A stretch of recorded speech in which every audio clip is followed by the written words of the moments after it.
certification centers. 3. The National Handloom and Handicraft Program to integrate and strengthen existing schemes and ensure targeted support for weavers and artisans.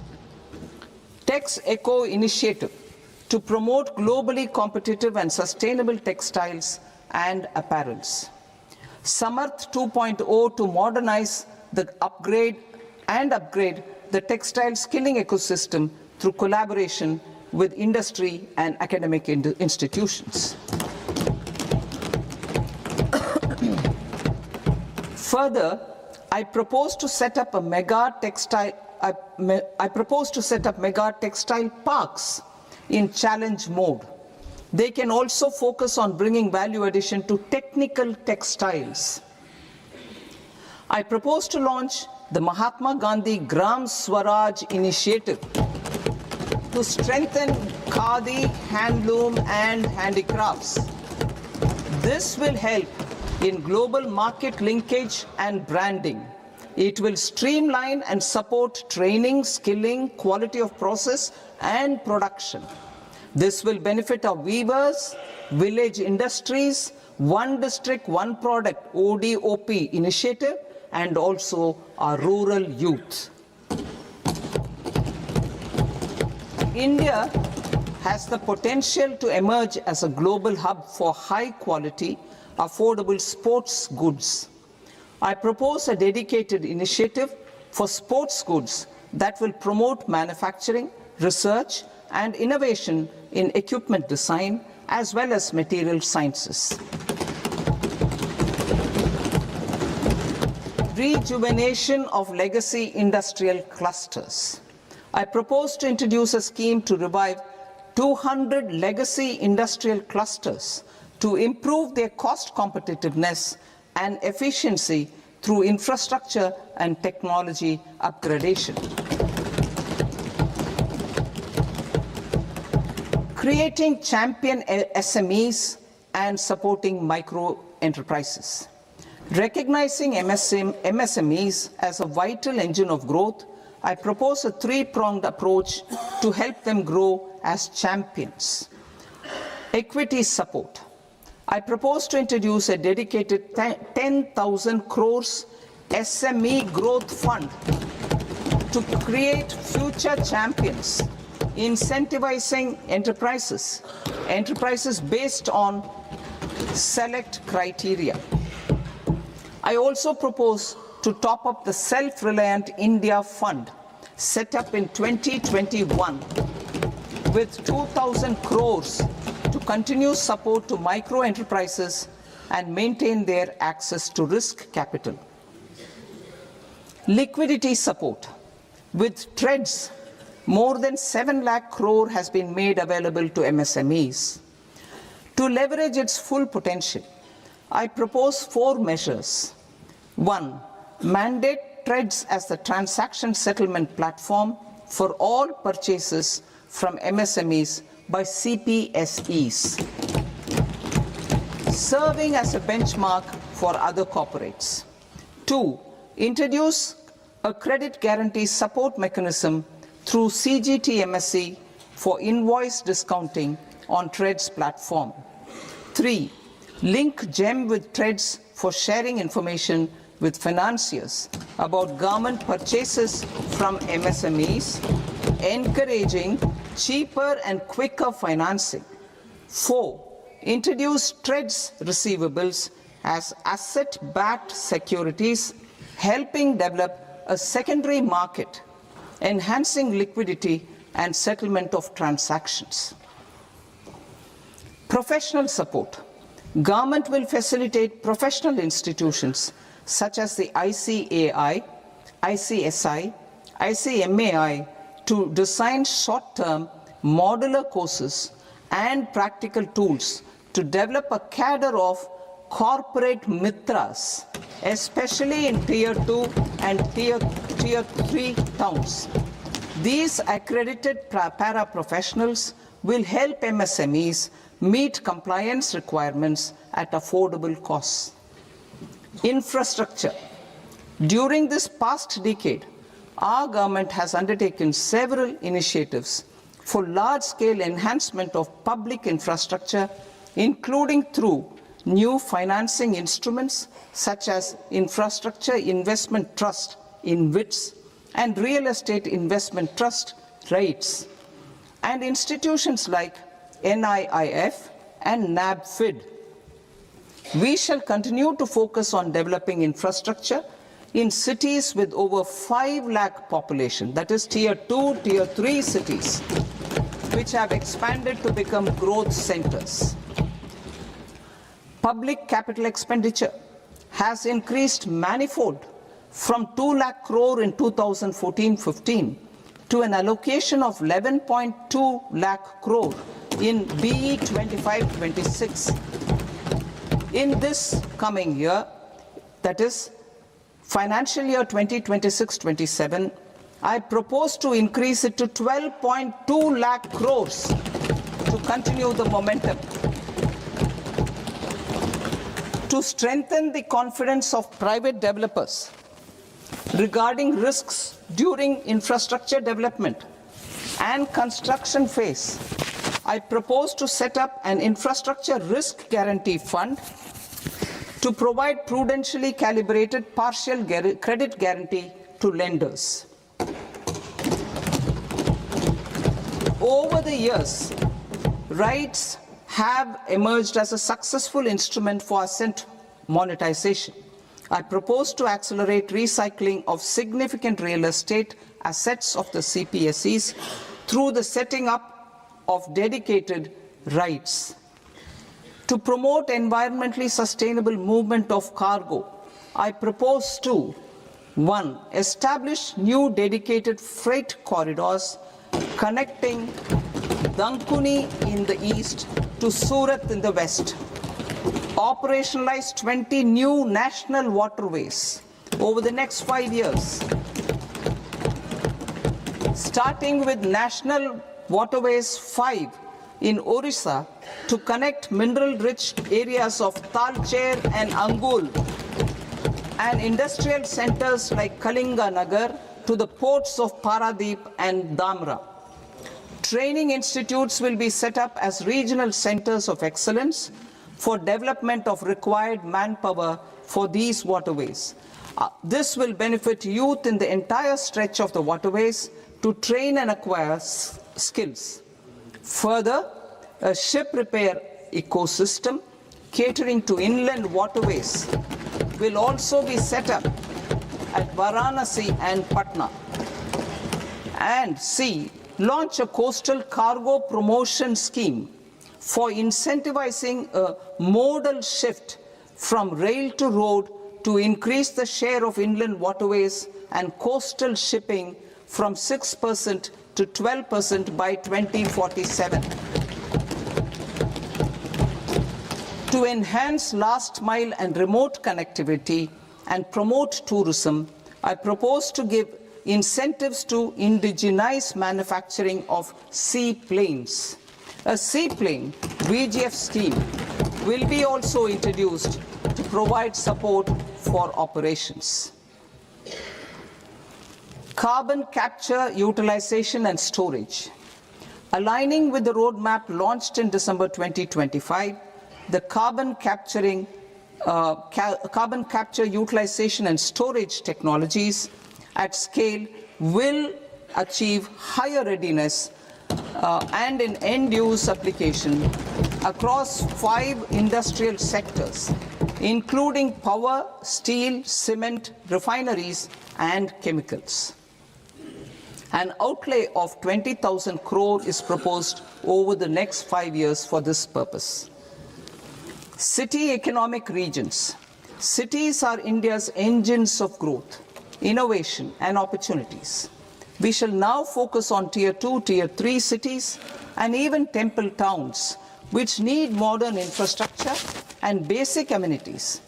This budget aims to further amplify the potential of cities to deliver the economic power of agglomerations by mapping city economic regions based on their specific growth drivers. An allocation of 5,000 crore per CER over 5 years is proposed for implementing their plans through a challenge mode with a reform-cum-result-based financing mechanism. In order to promote environmentally sustainable passenger systems, we will develop 7 high-speed rail corridors between cities as growth connectors, namely Mumbai to Pune, Pune to Hyderabad, Hyderabad to Bengaluru, Hyderabad to Chennai, Chennai to Bengaluru, Delhi to Varanasi, Varanasi to Siliguri.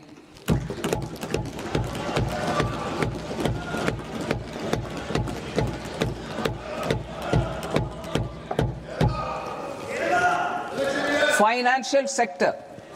The Indian banking sector today is characterized by strong balance sheet, historic highs in profitability, improved asset quality, and coverage exceeding 98% of villages in the country. At this juncture, we are well placed to futuristically evaluate the measures needed to continue on the path of reform-led growth of this sector. I propose setting up a high-level committee on banking for Vikasit Bharat. High-level committee on banking for Vikasit Bharat to comprehensively review the sector and align it with India's next phase of growth, while safeguarding financial stability, inclusion, and consumer protection. The vision for NBFCs for Vikasit Bharat has been outlined with clear targets for credit disbursement and technology adoption in order to achieve scale and improve efficiency in the public sector NBFCs. As a first step, it is proposed to restructure the Power Finance Corporation and Rural Electrification Corporation. I propose a comprehensive review of the foreign exchange management non-debt instruments rules to create a more contemporary, user-friendly framework for foreign investments consistent with India's evolving economic priorities. Corporate bond market. I propose to introduce a market-making framework with suitable access to funds and derivatives on corporate bond indices. I also propose to introduce total return swaps on corporate bonds. Municipal bonds. To encourage the issuance of municipal bonds of higher value by larger cities, I propose an incentive of 100 crore rupees for a single bond issuance. 100 crore rupees for a single bond issuance of more than 1,000 crore. The current scheme under Amrit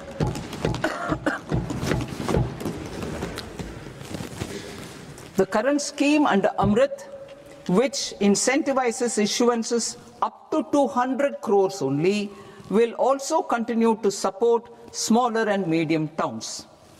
That will also continue to support the smaller and medium towns. Ease of doing business.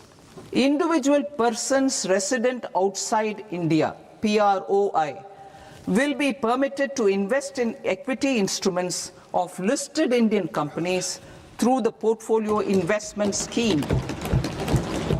It is also proposed to increase the investment limit for an individual PROI under the scheme from 5% to 10%, with an overall investment limit for all individual PROIs to 24% from the current 10%.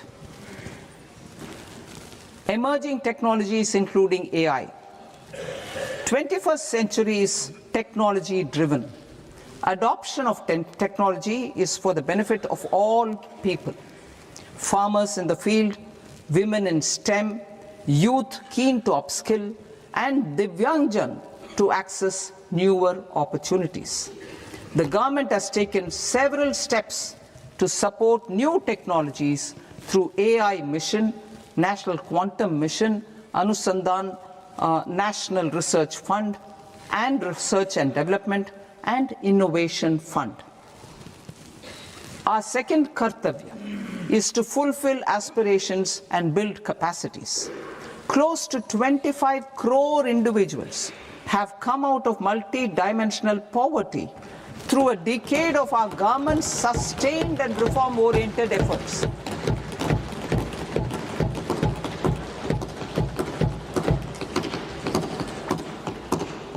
Our government has therefore decided to place a renewed emphasis on the service sector to provide a pathway to fulfilling aspirations of a youthful India with the following measures.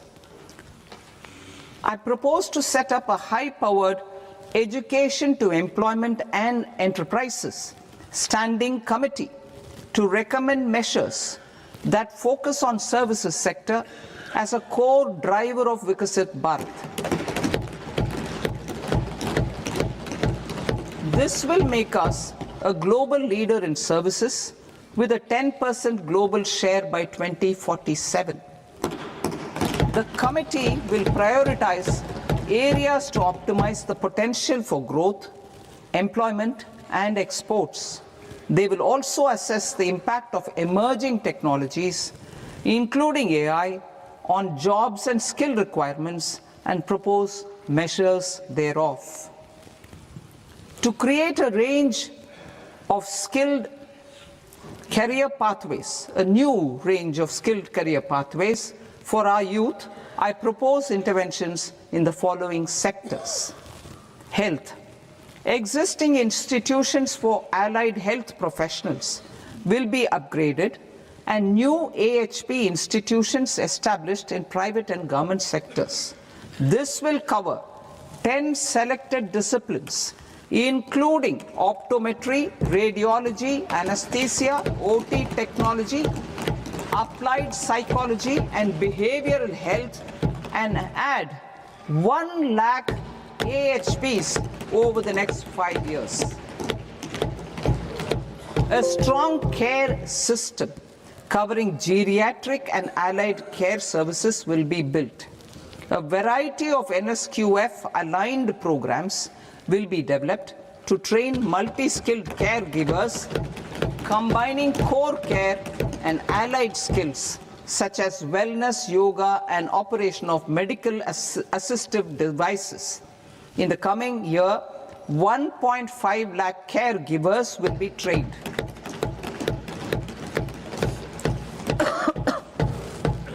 Hubs for medical value tourism. To promote India as a hub for medical tourism services, I propose to launch a scheme to support states in establishing 5 regional medical hubs in partnership with the private sector.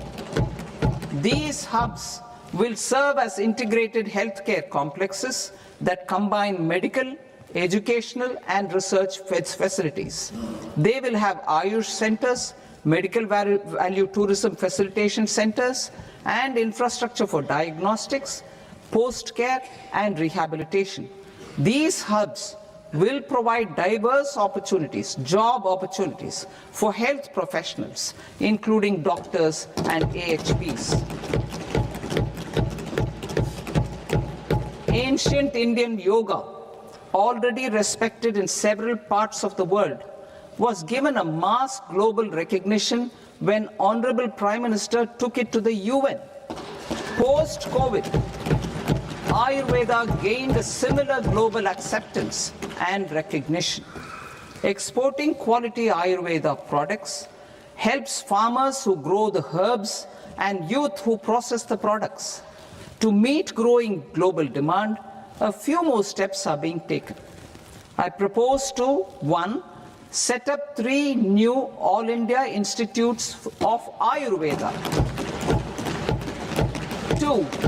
Upgrade Ayush pharmacies and drug testing labs for higher standards of certification ecosystem and make available more skilled personnel. 3. upgrade the WHO Global Traditional Medicine Center in Jamnagar to bolster evidence-based research, training and awareness for traditional medicine. Animal husbandry. Livestock contributes to close to 16% of farm income, including of poor and marginal households.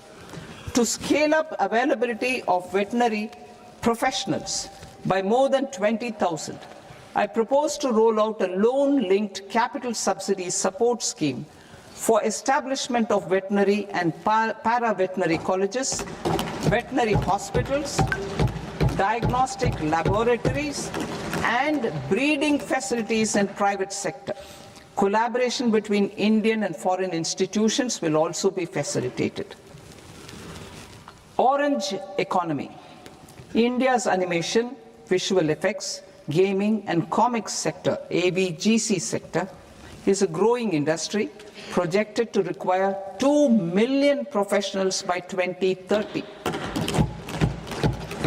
I propose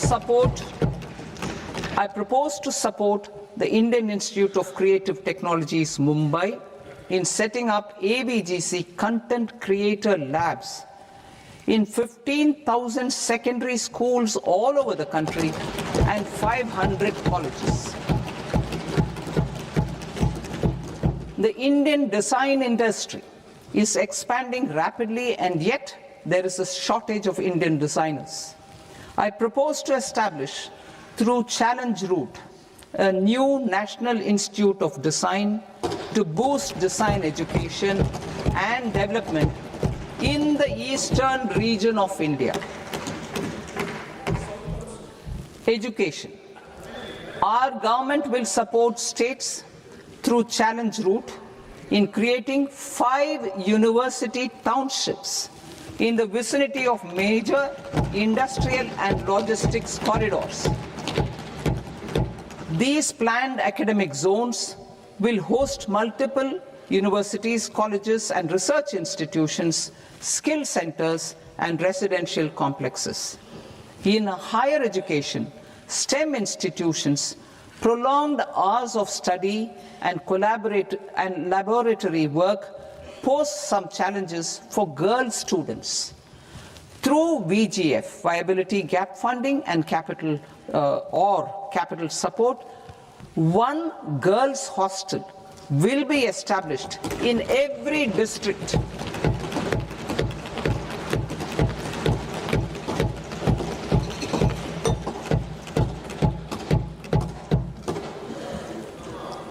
To promote astrophysics and astronomy via immersive experiences, 4 telescope infrastructure facilities will be set up or upgraded. The National Large Solar Telescope, the National Large Optical Infrared Telescope, the Himalayan Chandra Telescope, and the Cosmos 2 Planetarium. Tourism. The tourism sector has the potential to play a large role in the employment generation, forex earnings, and expanding the local economy. I propose to set up a National Institute of Hospitality by upgrading the existing National Council for Hotel Management and Catering Technology. It will function as a bridge between academia, industry, and government. I also propose a pilot scheme for upskilling 10,000 guides in 20 iconic tourist sites through a standardized, high-quality, 12-week training course in hybrid mode in collaboration with the Indian Institute of Management. A national destination digital knowledge grid will be established to digitally document all places of significance, cultural, spiritual, and heritage. This initiative will create a new ecosystem of jobs for local researchers, historians, content creators, and technology partners. India has the potential an opportunity to offer world-class trekking and hiking experience. We will develop ecologically sustainable mountain trails in Himachal Pradesh, Uttarakhand, and Jammu Kashmir. Also in Araku Valley in the Eastern Ghats and Podigai Malai in the Western Ghats. Turtle trails along key nesting sites in the coastal areas of Odisha, Karnataka, and Kerala. And 3, bird watching trails along the Pulikat Lake in Andhra Pradesh, Tamil Nadu. It's on the border. Under the visionary leadership of Honorable Prime Minister, we established the International Big Cat Alliance in 2024. This year, India is hosting the first ever Global Big Cat Summit, where heads of governments and ministers from 95 range countries will deliberate on collective strategies for conservation. Heritage and culture tourism. I propose to develop 15 archaeological sites, including Lothal, Dholavira, Rakhi Gadi, Adichanallur, Saranath, Hastinapur, and Leh Palace into vibrant experiential cultural destinations. Excavated landscapes will be open to the public through curated walkways. Immersive storytelling skills and technologies will be introduced to help conservation labs, interpretation centers, and guides. The sports sector provides multiple means of employment, skilling, and job opportunities. Taking forward the systematic nurturing of sports talent which is set in motion through the Khelo India program earlier, I propose to launch a Khelo India mission to transform the sports sector over the next decade. The mission will facilitate an integrated talent development pathway supported by training centers which are foundational, intermediate, and elite levels. B, systematic development of coaches and support staff. C, integration of sports science and technology. D, competitions and leagues to promote sports culture and provide platforms. And E, development of sports infrastructure for training and competition. Our third Kartavya aligns with our vision of Sabka Saath, Sabka Vikas towards Vikasit Bharat. This requires targeted efforts for 1, increasing farmer incomes through productivity enhancement and entrepreneurship, with special attention to small and marginal farmers. B, empowering Divyangjan through access to livelihood opportunities, training, and high-quality assistive devices. C, empowering the vulnerable to access mental health and trauma care. D, focus on the Purvodaya states and the Northeast region to accelerate development and employment opportunities. Fisheries. We will undertake initiatives for integrated development of 500 reservoirs and Amrit Sarovars. 2, strengthen the fisheries value chain in coastal areas and enable market linkages involving startups and women-led groups together with fish farmer producer organizations. Animal husbandry.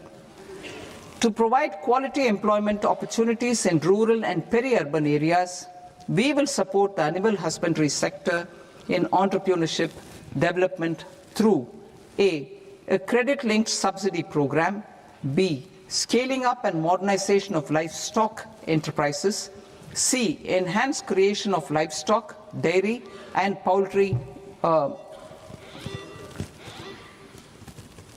enhanced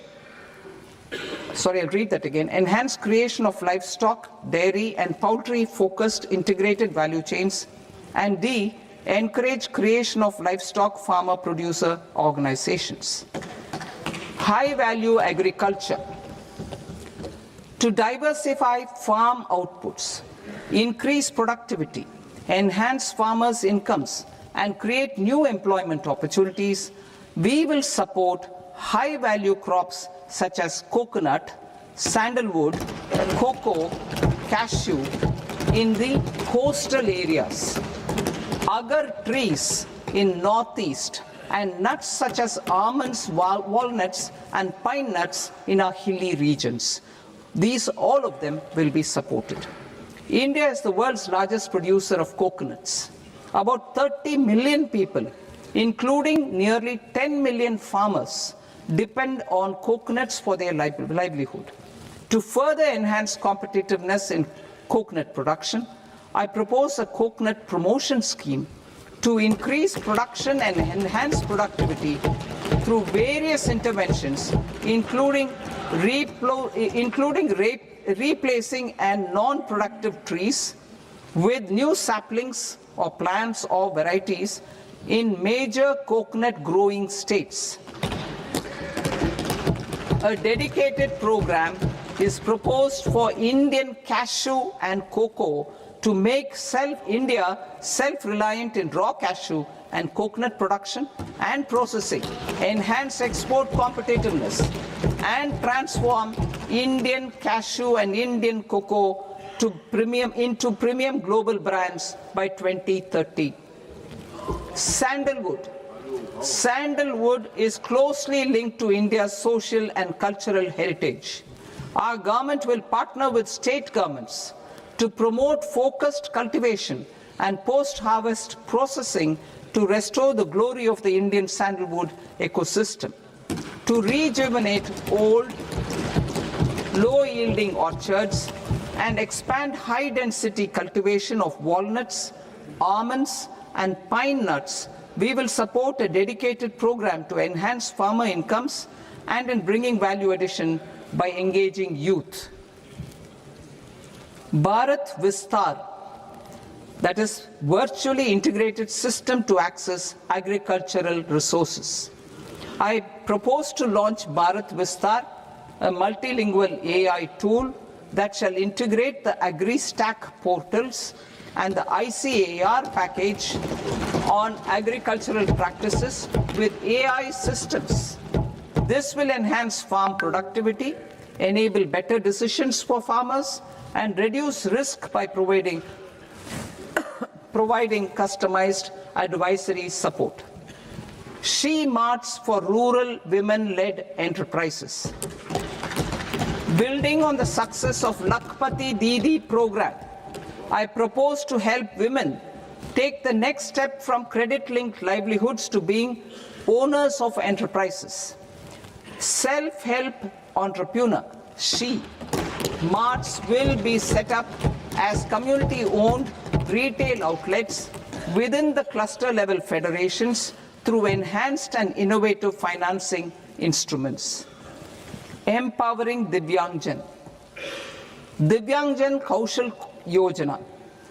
Information technology, AVGC sectors, hospitality and food and beverages sectors often offer task-oriented and process-driven roles which are suitable for Divyangjan. We will ensure dignified livelihood opportunities through industry-relevant and customized training specific to each Divyangjan group. Divyang Sahara Yojana. Timely access to high-quality assistive devices for all eligible Divyangjan is a fundamental need.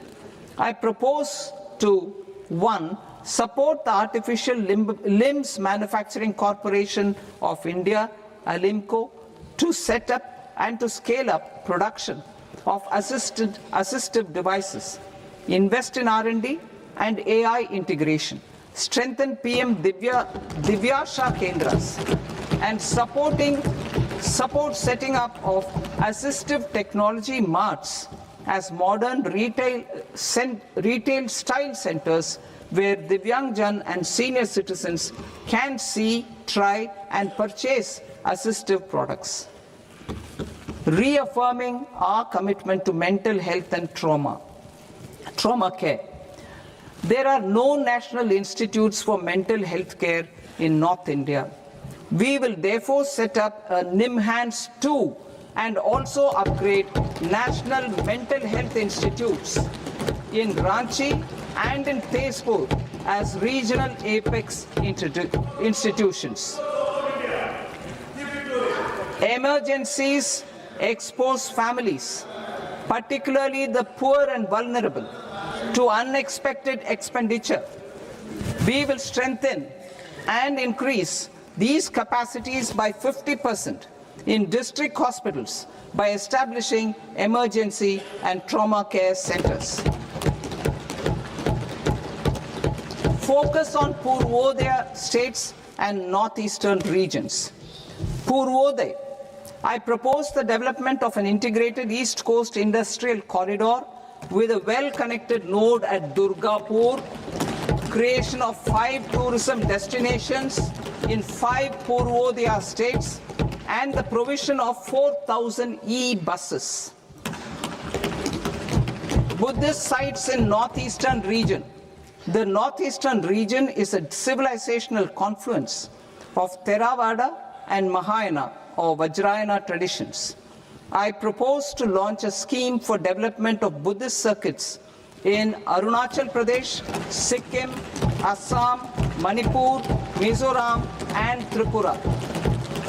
The scheme will cover preservation of temples and monasteries, pilgrimage interpretation centers, connectivity, and pilgrim amenities. 16th Finance Commission. On 17th November 2025, the 16th Finance Commission submitted its report to the President. As mandated under Article 281 of the Constitution, the government is to lay the report along with the explanatory memorandum on the action taken report on the recommendations of the Commission in Parliament, which, Sir, Honourable Speaker, you've allowed me to do at the commencement of this session. The government has accepted the recommendation of the Commission to retain the vertical share of devolution at 41%. As recommended by the Commission, I have provided 1.4 lakh crores of rupees to the states for the year 2026-2027 as Finance Commission grants. These include rural and urban local body and disaster management grants. Fiscal consolidation. Government has been delivering on our fiscal commitments consistently without compromising on social needs. To strive towards accepted standards of fiscal management in Budget 25-26, I had indicated that the central government would target reaching a debt to GDP ratio of 50 plus or minus 1% by 2030-31. In line with this, the debt to GDP ratio is estimated to be 55.6% of GDP in BE 26-27, compared to 56.1% of GDP in RE 25-26. A declining debt to GDP ratio will gradually free up resources for priority sector lending and expenditure by reducing the outgo on interest payments. One of the main operational instruments for debt targeting is the fiscal deficit. I am happy to inform this august House that I fulfilled my commitment made in 2021-2022 to reduce fiscal deficit below 4.5% of GDP by 25-26. In RE 25-26, the fiscal deficit has been estimated at par with BE of 2025-26 at 4.4% of GDP. In line with the new fiscal prudence path of debt consolidation, the fiscal deficit in BE 26-27 is estimated to be 4.3% of the GDP.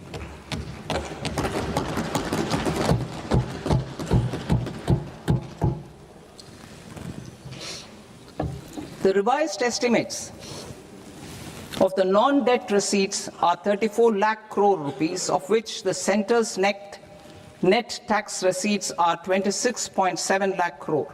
The revised estimate of the total expenditure is 49.6 lakh crore rupees, of which the capital expenditure is about 11 lakh crores. Budget estimates 2026 to 2027. Coming to 26-27, the non-debt receipts and the total expenditure are estimated as 36.5 lakh crore and 53.5 lakh crore respectively. The centre's net tax receipts are estimated at 28.7 lakh crore rupees. To finance the fiscal deficit, the net market borrowings from dated securities are estimated at 11.7 lakh crore rupees. The balance financing is expected to come from small savings and other sources. The gross market borrowings are estimated at 17.2 lakh crore rupees. I'll now move to Part B. Part B, direct taxes.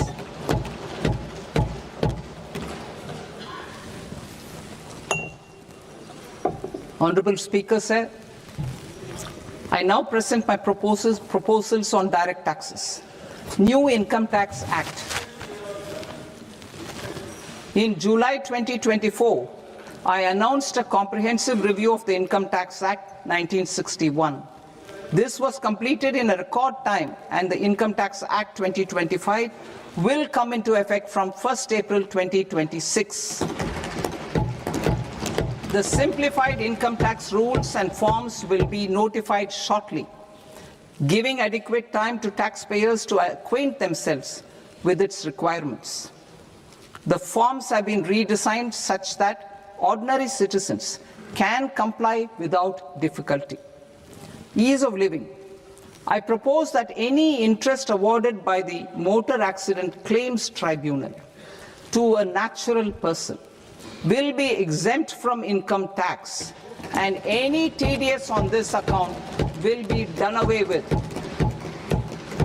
I propose to reduce TCS rate on the sale of overseas tour program package from the current 5% and 20% to 2% without any stipulation of amount.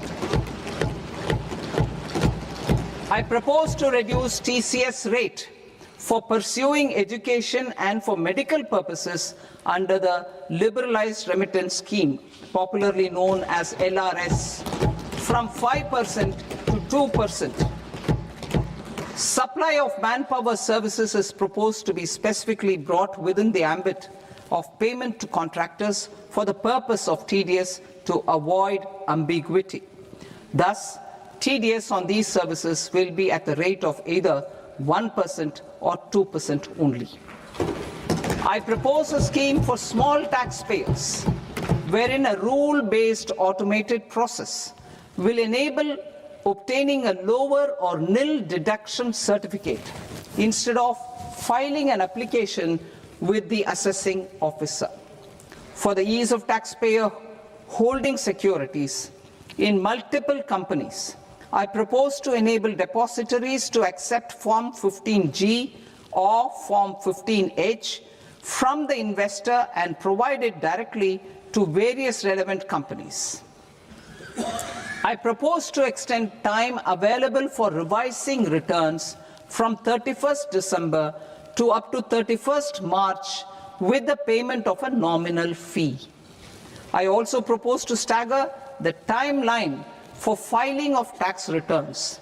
Individuals with ITR 1 and ITR 2 returns will continue to file till 31st July, and non-audit business cases or trusts are proposed to be allowed time till 31st August.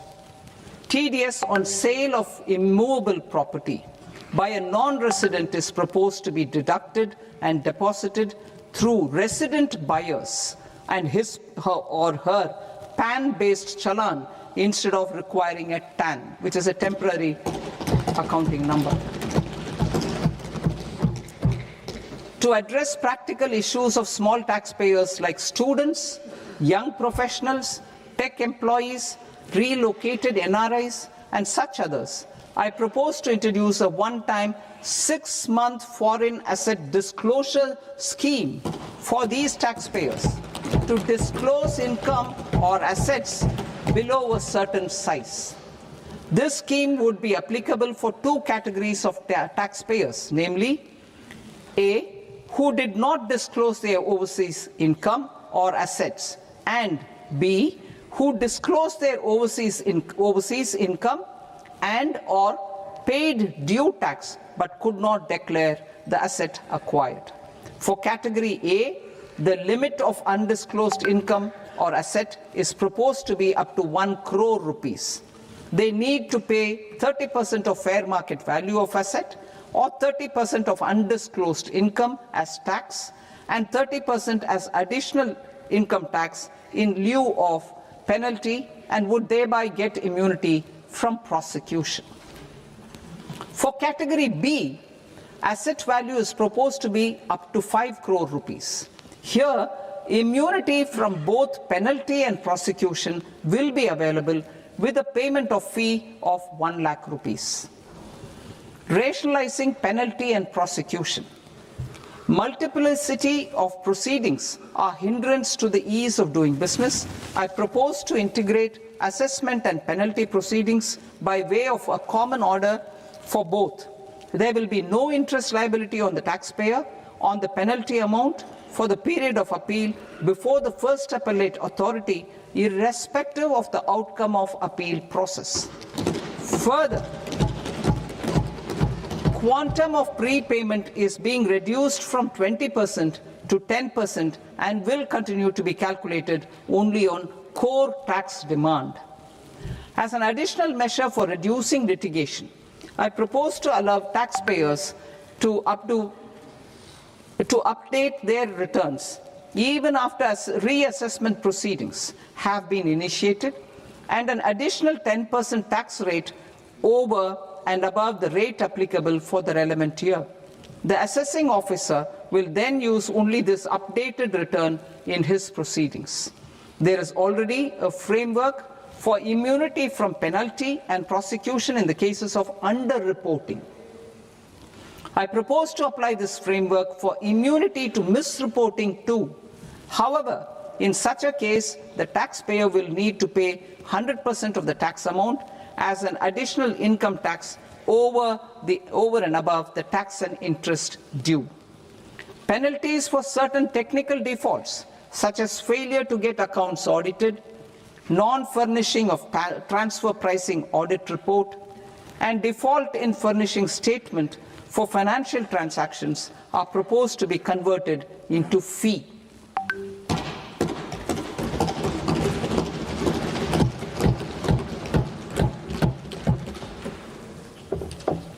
I propose to rationalize prosecution framework under Income Tax Act while maintaining a careful balance for deterrence in some serious offence.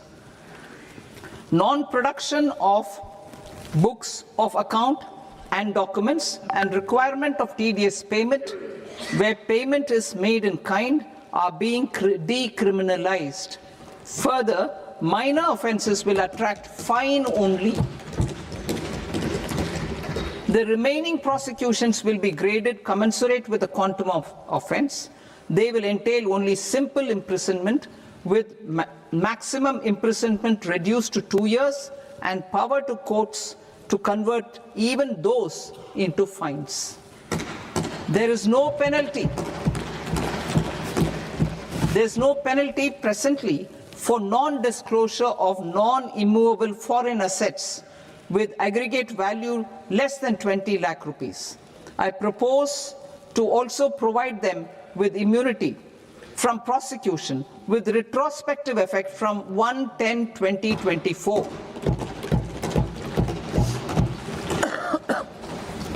Cooperatives. Deduction is already allowed to a primary cooperative society engaged in supplying milk, oilseeds, fruits or vegetables raised or grown by its members. I propose to extend this deduction to also include supply of cattle feed and cotton seed produced by its members. I propose to allow inter-cooperative society dividend income as deduction under the new tax regime to the extent it is further distributed to its members. I further propose to allow exemption for a period of 3 years to dividend income received by a notified national cooperative federation on their investments made in companies up to 31/1/2026. This exemption would be allowed only for dividends further distributed to its member cooperatives. Supporting IT sector as India's growth engine. India is a global leader in software development services, IT-enabled services, knowledge process outsourcing services, and contract R&D services relating to software development. These businesses and their segments are quite interconnected with each other. All these services are proposed to be clubbed under a single category of information technology services with a common safe harbor margin of 15.5% applicable to all. The threshold for availing safe harbor for IT services is being enhanced substantially from 300 crore rupees to 2,000 crore rupees. Safe harbor for IT services shall be approved by an automated rule-driven process without any need for tax officer to examine and accept the application. Once applied by an IT services company, the same safe harbor can be continued for a period of 5 years at a stretch at its choice. For IT services companies who want to conclude advanced pricing agreement, APA, I propose to fast-track unilateral APA process for IT services and endeavor to conclude it within a period of 2 years. The period of 2 years can be extended by a further period of 6 months on taxpayers' request. I propose to extend the facility of modified returns available to the entity entering APA to its associated entities also. Attracting global business and investment. Recognizing the need to enable critical infrastructure and boost investment in data centers, I propose to provide tax holiday till 2047 to any foreign company that provides cloud services to customers globally by using data center services from India. It will, however, need to provide services to Indian customers, Indian reseller entity. I also propose to provide a safe harbor of 15% on this. The company providing data center services from India is a related entity.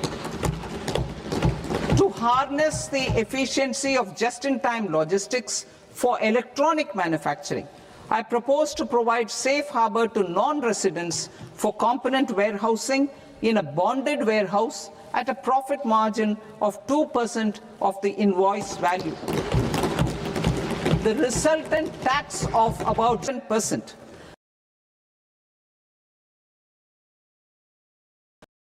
will be much lower than in competing jurisdictions. To provide fillip to toll manufacturing in India, I propose to provide exemption from income tax for 5 years to any non-resident who provides capital goods, equipment, or tooling to any toll manufacturer in a bonded zone.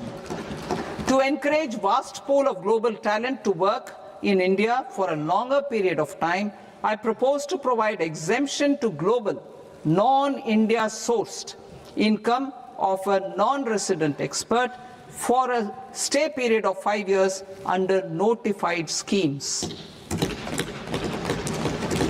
I propose to provide exemption from minimum alternate tax, the MAT, to all non-residents who pay tax on presumptive basis. Tax administration. I propose to constitute a joint committee of Ministry of Corporate Affairs and Central Board of Direct Taxes for incorporating the requirements of income computation and Disclosure Standards, the ICDS, in the Indian Accounting Standards, Ind AS itself. Separate accounting requirement based on ICDS will be done away with from the tax year 27-28. To support Prime Minister Modi's vision of homegrown accounting and advisory firms to become global leaders, I propose to rationalize the definition of accountant for the purposes of safe harbor rules. Other tax proposals.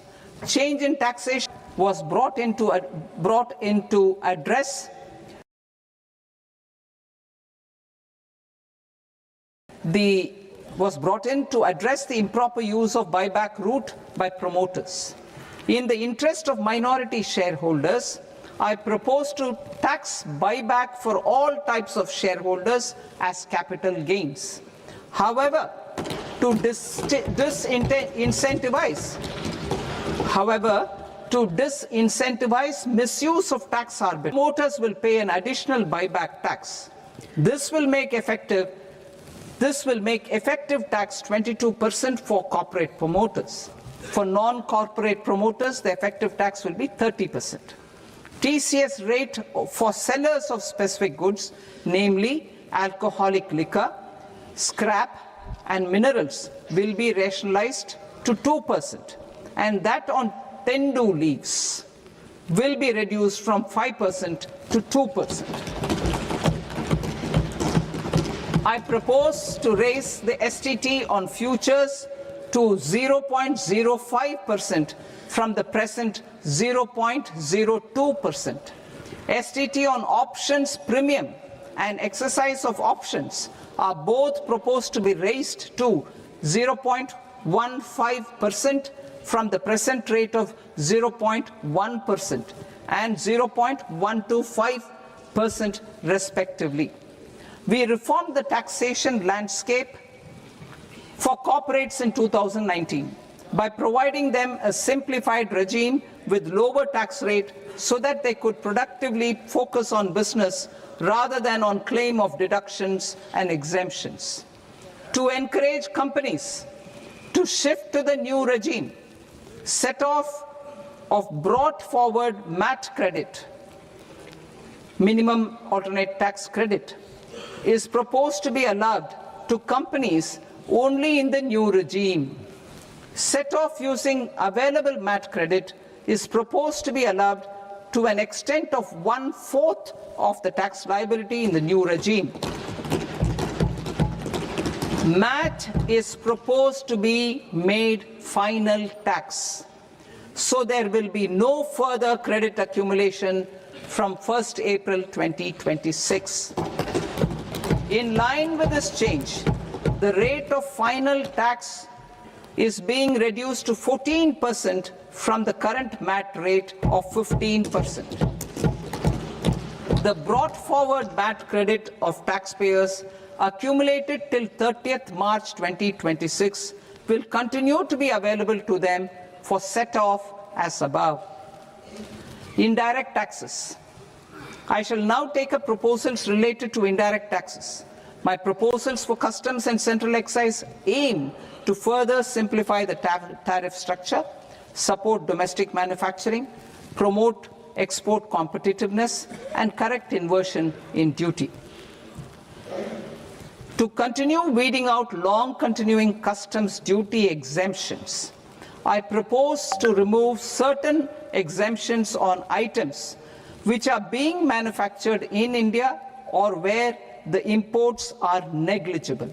Similarly, to further simplify the process of ascertaining the rate of duty applicable on a particular item, I propose to incorporate certain effective rates in various customs notifications to the tariff schedule itself. I shall now take up sector-specific proposals. Promotion of exports of marine, leather, and textile products. I propose to increase the limit for duty-free imports of specified inputs used for processing seafoods for export from the current 1% to 3% of FOB value of the previous year's export turnover. I also propose to allow duty-free imports of specified inputs, which is currently available for exports of leather or synthetic footwear, to exports of shoe uppers as well. I propose to extend the time period for export of final product from the existing 6 months to 1 year for exporters of leather or textile garments, leather or synthetic footwear, and other leather products. Energy transition and security. I propose to extend the basic customs duty exemption given to capital goods used for manufacturing lithium-ion cells for batteries to those used for manufacturing lithium-ion cells for battery energy storage systems also. I propose to exempt basic customs duty on import of sodium antimonate for use in manufacture of solar glass. Nuclear power.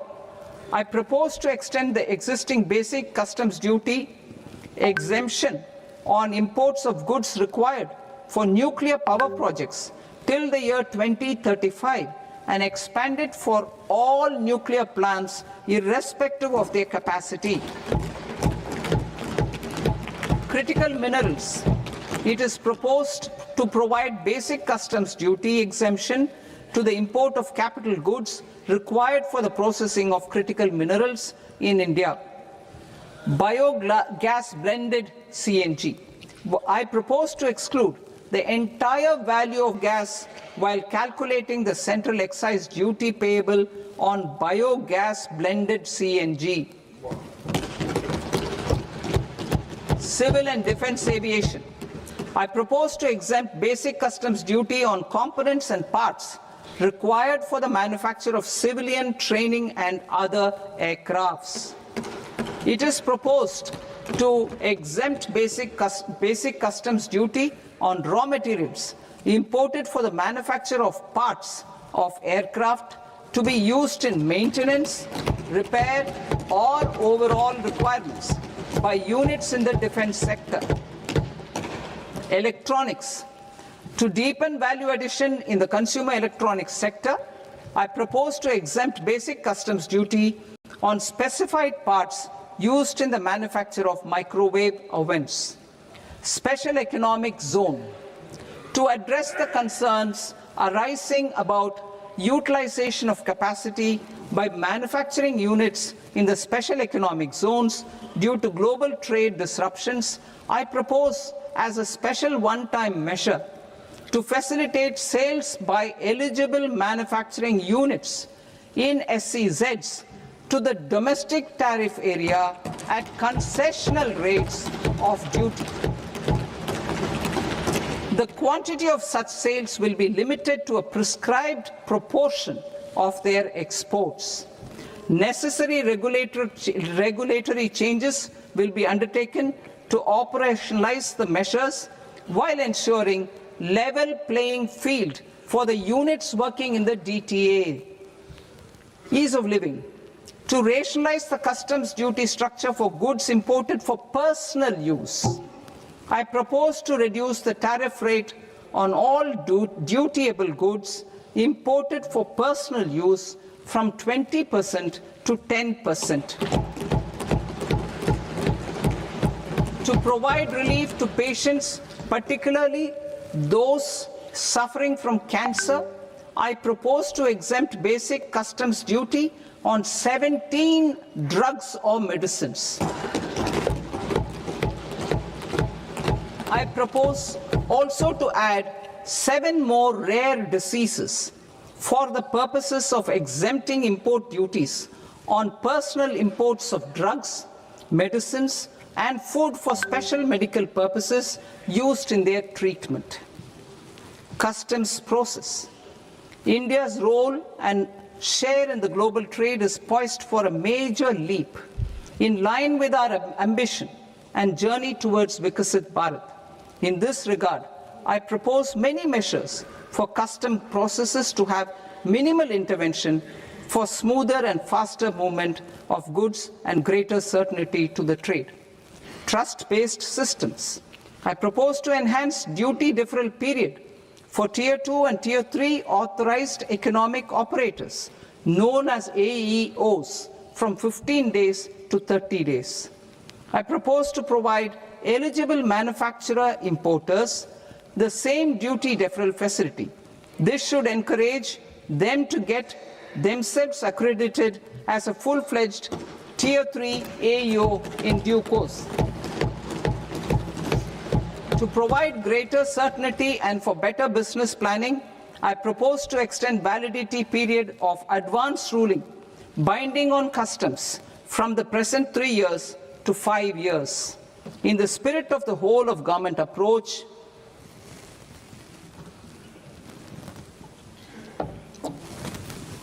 government agencies will be encouraged to leverage AEO accreditation for preferential treatment in clearing their cargo. Regular importers with trusted long-standing supply chains will be recognized in the risk system so that the need for verification of their cargo every time can be minimized. Export cargo using electronic sealing. Export cargo using electronic sealing will be provided through clearance from the factory premises to the ship. For import of goods not needing any compliance, filing of bill of entry by a trusted importer and arrival of goods will automatically notify customs for completing their clearance formalities. This will enable goods to be released immediately on arrival. The customs warehouse framework will be transformed into a warehouse operator-centric system with a self-declarations, electronic tracking, and risk-based audit. These reforms will move away from the current system of officer-dependent approvals and reduce transaction delays and compliance costs. Ease of doing business. Approvals required for cargo clearance from various government agencies will be seamlessly processed through a single and interconnected digital window by the end of the financial year. Processes involved in clearance of food, drugs, plant, and animal and wildlife products, accounting for about 70% of interdicted cargo, will be operationalized on this system by April 2026 itself. For goods not having any compliance requirement, clearance will be done by customs immediately after online registration is completed by the importer, subject to the payment of duty. Customs integrated system will be rolled out in 2 years as a single integrated and scalable platform for all customs processes. Utilization of non-intrusive scanning with advanced imaging and AI technology for risk assessment will be expanded in a phased manner with the objective to scan every container across all the major ports. New export opportunities to support Indian fishermen to fully harness the economic value of marine resources beyond our territorial waters. The following measures will be taken. A. Fish catch by an Indian fishing vessel in exclusive economic zone or on the high seas will be made free of duty. Landing of such fish on foreign port will be treated as export of goods. Safeguards will be put in place to prevent misuse during fish catch, transit, or transshipment. To support aspirations of India's small businesses, artisans, and startups to access global markets through e-commerce, I am pleased to announce complete removal of the current value cap of 10 lakh rupees per consignment on courier exports. In addition, handling of rejected and returned consignments will be improved with effective use of technology for identifying such consignments. I propose to revise provisions governing baggage clearance during international travel to address genuine concerns of passengers. The revised rules will enhance duty-free allowances in line with the present-day travel realities and provide clarity in temporary carriage of goods brought in or taken out. There are honest taxpayers who are willing to settle disputes by paying all their dues, but they get deterred due to negative connotation associated with penalty. They will now be able to close cases by paying an additional amount in lieu of penalty. Honorable Speaker, sir, with this, I commend the budget to this august House. Jai Hind.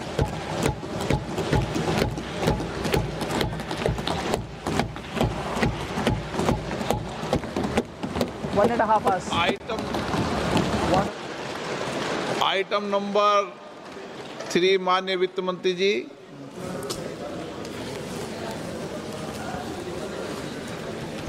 Item number 2, sir. 3 Sir, with your permission, I rise to lay on the table of the following statements under Section 3, 1 of the Fiscal Responsibility and Budget Management Act of 2003. Medium-term fiscal policy cum fiscal policy strategy statement and macroeconomic framework statement. Item number 4 माननीय वित्त मंत्री जी। Sir, with your permission, I move for leave to introduce the Finance Bill 2026. प्रश्न ये कि विधेयक को पुनर्स्थापित करने की अनुमति प्रदान की जाए। जो सदस्य इस पक्ष में हाँ गए, जो सदस्य विरोध में ना गए, मेरे विचार में निर्णय हाँ वालों के पक्ष में हाँ वालों के पक्ष में अनुमति प्रदान की जाती है। माननीय मंत्री जी, आप विधेयक पूरे स्थापित करें। Sir, I introduce the bill. माननीय सदस्यगण, आपको सूचित किया जाता है कि माननीय वित्त मंत्री जी के बजट भाषण की कॉपी पब्लिकेशन काउंटर पर ली जाती है। बजट भाषण और बजट से संबंधित दस्तावेज आपके मोबाइल फोन और मेंबर पोर्टल्स पर ही उपलब्ध है। सभा की कार्रवाई कल सोमवार दिनांक 2 फरवरी 2026 को प्राप्त 11 बजे तक के लिए स्थगित की जाती है।